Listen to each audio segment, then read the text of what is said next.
আমাদের এই অ্যালোভেরার গাছগুলোর মেবি 1 বছর পার হয়েছে, আমি লাগিয়েছিলাম, অনেক ছোট ছোট ছিল। আর এইখান থেকে দেখেন কতগুলো হয়েছে, অনেক বড় বড় মানে ডালগুলা অনেক বড় বড় হয়েছে, বুঝছেন।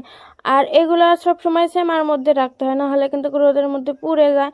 তো আমাদের বারান্দার মধ্যেই রাখা এইগুলো। আর এই যে এইখানে একটা আর একটা টব আমি নিয়ে গেছি আপনাদের ভাইয়ের বাসার। আর এই যে আমাদের ঘরের খিড়কির কাজ করবে, যার জন্য এইগুলো আমাদের গাছ ছিল গামারি গাছ, ওইটা কেটে এই যে কাঠ ফেরে নিয়ে আসছে, মানে এখন এইগুলা শুকাইতে দিছে। এই যে তো নাকি শুকায় অত। আসসালামু আলাইকুম, কেমন আছো সবাই? আশা করি আপনারা সবাই অনেক ভালো আছেন। এই যে দেখছেন শীত আসছে, এখন আমাদের গ্রামে একদম মানে ধান সিদ্ধ করায় মানে বলতে পারেন যে সবাই এখন ধান সিদ্ধ করতেছে। আর ঠান্ডা দিন আসলে ধান সিদ্ধ করার সিজন।